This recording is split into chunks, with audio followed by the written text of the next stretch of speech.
Good evening and welcome to the Friday, September 30th, 2011 edition of InfoWars Nightly News. I'm Aaron Dykes, sitting in for Alex while he's out on assignment. Now, coming up in the show tonight, we have two in-studio guests from the Fluoride Action Network. That would be Dr. Griffin Cole and Laura Presley, Ph.D. We also have a two-part fluoride special report coming up. But first, the news. Two U.S.-born terrorists were killed in the CIA-led drone strike. That would be top al-Qaeda leader Anwar al-Awlaki, the double agent who dined at the Pentagon admittedly and was now assassinated, the first U.S. citizen to be targeted by predator drones killed in Yemen, according to official reports. However, he has been reported dead more than 5 times before. We have the report from Steve Watson, no more Pentagon dinners, al-Qaeda leader killed again, and it gets into how there were many untimely reports of his death. So with more on that, we take you now to a special report on the life and times of CIA Pentagon asset Anwar al-Awlaki. A U.S. counterterrorism official says American forces targeted al-Qaeda cleric Anwar al-Awlaki's convoy in Yemen with a drone and jet attack and believe he's been killed. The Yemeni government says the airstrike happened near the eastern town of Kashef. Al-Awlaki is on a U.S. kill or capture list. The cleric, known for his fiery anti-American rhetoric, has been suspected of ties to the Fort Hood attack and the attempted Christmas Day airliner bombing in 2009. The Pakistani-American, who pleaded guilty to the May 2010 Times Square car bombing attempt, told interrogators he was inspired by al-Awlaki after making contact over the internet. In July, U.S. Defense Secretary Leon Panetta said the Yemeni-American was a priority target. The Yemen Defense Ministry, when they first came out with report, guys, about an hour and 10 minutes ago, said it was their doing, that they were involved, that they were the ones that got him. First of all, what is the hard, confirmed identification of it? Where is the body? And what are we doing with that body? And so far, it is Friday Prayers Day, so Yemeni government officials are kind of out of contact in this time period. But FBI documents obtained as part of an ongoing Fox investigation state that Anwar al-Awlaki, now the first American on the CIA's killer capture list, was a lunch guest of the military. After being vetted by a Defense Department employee, quote, Awlaki was invited to and attended a luncheon at the Pentagon in the Secretary of the Army's Office of Government Counsel. Awlaki, who was the imam at this mosque in Falls Church, Virginia, was interviewed at least 4 times by the FBI in the first week after 9/11 because of his previous contact with 3 of the hijackers who struck the Pentagon. This information was apparently never reviewed by the Pentagon. An Army spokesman insisted that the lunch was not an Army event, but rather it was sponsored by the Office of the Secretary of Defense. He's a controlled asset, and of course it's not a matter of failure to connect the dots. We're hearing all about the unconnected dots. No, this is the desired outcome. Let me just point out a couple of other things here. We're told that this alleged bomber, right, Knicker bomber, whatever they call him, he was in contact with this character Awlaki in Yemen. And of course, this Awlaki, I call him Awlaki the CIA lackey. Awlaki the lackey, and remember, he's a CIA lackey. He's a double agent, a triple agent if you want.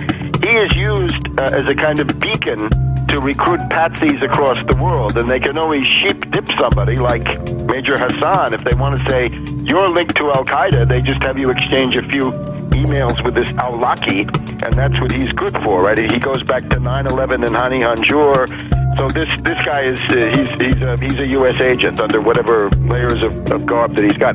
The other thing is, how was this young patsy Omar Farouk Mutalab? How is he radicalized? And I think we're getting some pretty good indications that it's this Brixton Mosque, Finsbury Mosque Axis in London, the school for patsies, the British patsy. Which, by the way, 6 months ago, I remember it, you predicted we'd see plane bombings out of that mosque.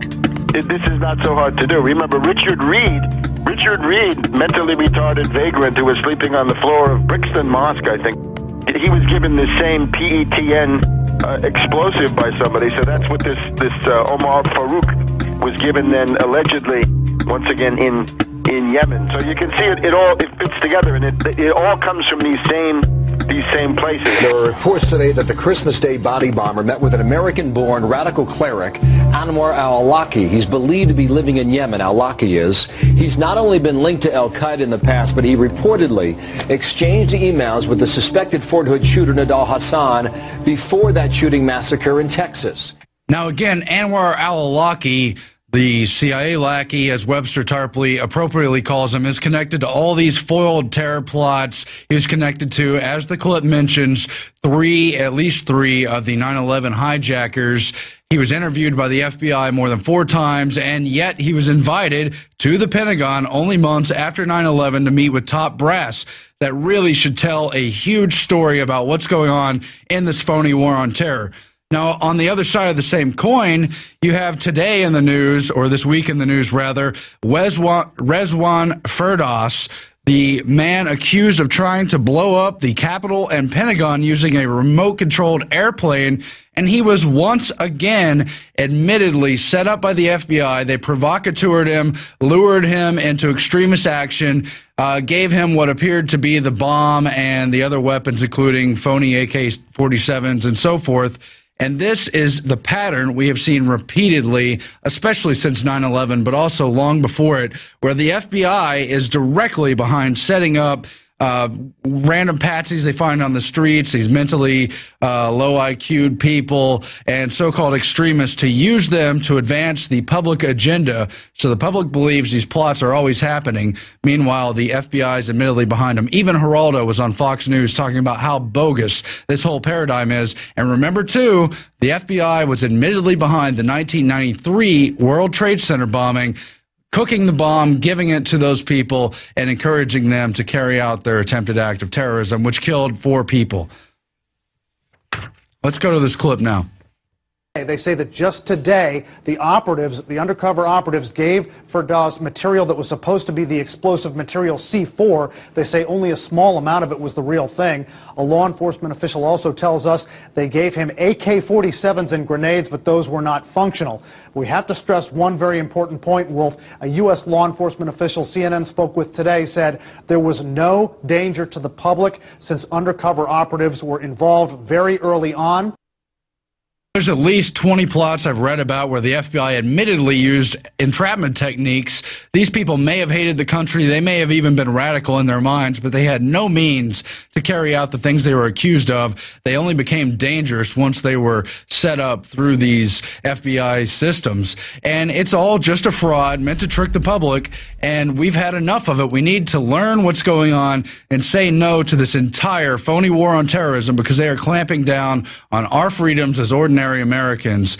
Now, as we're talking about the police state domestic terrorism clampdown in this country, there's an entirely different kind of clampdown that continues to go on. You've heard about lemonade stands being shut down. You've heard about Gibson guitars not able to manufacture in the U.S. You've heard about lemon trees being seized and quarantined. Now in Wisconsin, a very controversial and important ruling where a judge has said you do not have a right to produce your own food or even eat the foods of your own choice. He specifically ruled that plaintiffs do not have a fundamental right to own and use a dairy cow.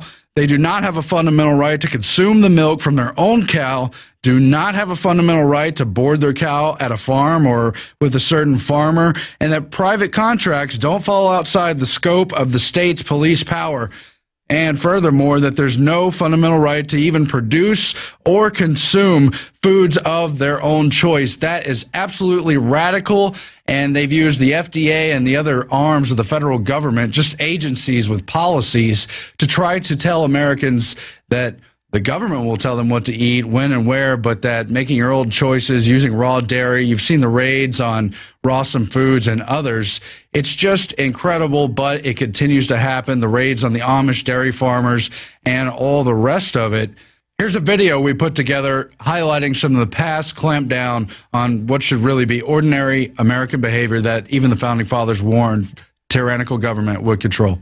Remember Julie Bass? She's the Oak Park mom who's being prosecuted for putting a vegetable garden in her front yard. Why? Because the city's ordinance says a front yard has to have suitable live plant material. Get off my property. I don't want you here. I'm shutting my garage. Get out of my garage. Listen, so now we get the right to interrogate you and not interrogate you, but we get I got the right to remain silent. Okay, listen. I invoke my right to remain silent, so. I waved at you. Just, hey, how's it going? And you call me a Nazi? Mm-hmm. Why are you calling me a Nazi? Because you're acting like one. You need to get off my property. I need to see your ID. I'm standing in my garage. Yes, sir, you are. You are violating my Fourth Amendment. Show me a search warrant. I don't have You're in my property. No. You're not welcome here. You're not welcome here. So I need your driver's license. I need some form of ID. I'm handing him my ID. This is not constitutionally allowed. This guy's violating my Fourth Amendment right. Both of y'all should be ashamed of yourselves. You're violating your oath to the Constitution right now. We are not slaves. You work for me, buddy. Turn around for me, sir. For what? Turn around for me. For what? Am I under arrest?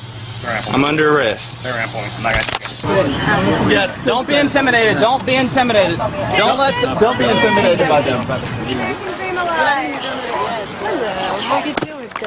Whoa! Hey! Leave these people alone.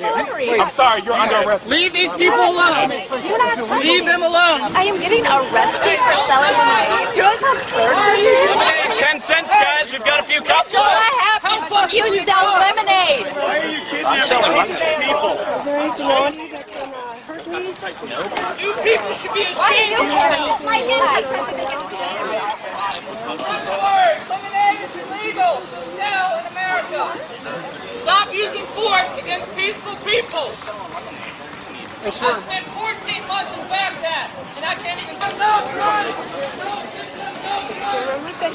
Citizens in the Southern California town of Venice are outraged following a police raid on a raw food store, all over a few bottles of milk. These foods that have now been made illegal, raw goat milk, raw juice, raw anything. I mean, especially raw products. I mean, you can't go to the Whole Foods and the farmer's market anymore because they're controlled by the health department.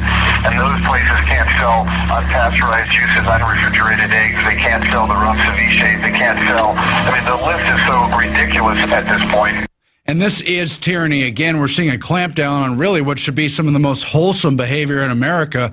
That's classic America, lemonade stands and the rest of it. Then the coup de grace on top of it, you see them repeatedly pushing away the cameras. Don't even show what they're doing. Don't document it. No First Amendment, no right to consume your own foods. The Founding Fathers warned about this, and it's disgusting.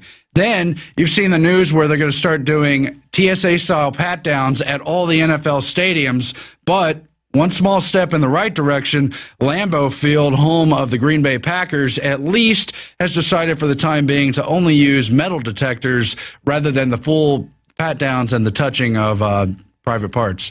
The National Football League is pushing for enhanced security, and starting with Sunday's game at Lambeau, all fans will be subjected to a handheld metal-detecting wand before being admitted. That's from the Green Bay Press-Gazette. Now, I think all this security is overdone, but at least they've said no for the time being to the full-on TSA-style deal. We know Homeland Security has been working with the NFL. They did the past Super Bowl that took place in Dallas, and I guarantee you they're behind this overall agenda. And we just need to say no. They're not going to stop the mobs who get drunk and celebrate after victories or losses alike and tear up public property. This is just about training the public, of course, as Alex always says, to be the slaves that society is becoming. Now, on the other side of the news, we have vaccines and coming up in a few minutes, fluoride. But just last week, a couple days ago, Dr. Mercola wrote how vaccines have serious side effects, and the Institute of Medicine says so. That is, they're now admitting that vaccines are not free from side effects or adverse effects.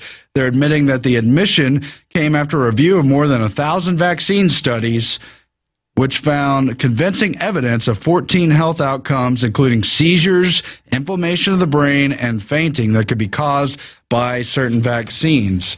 The truth is, nobody knows how many vaccine victims there are in America and how many of the 1 in 6 learning disabled children, or 1 in 9 with asthma, or the 1 in 100 who develop autism, or the 1 in 450 who become diabetic can trace it to the chronic inflammation, disease, and disability back to the vaccine reactions. And yet, we know it's going on. Now, of course, with public health coming up to speed in the 50s, we've seen most of the worst kinds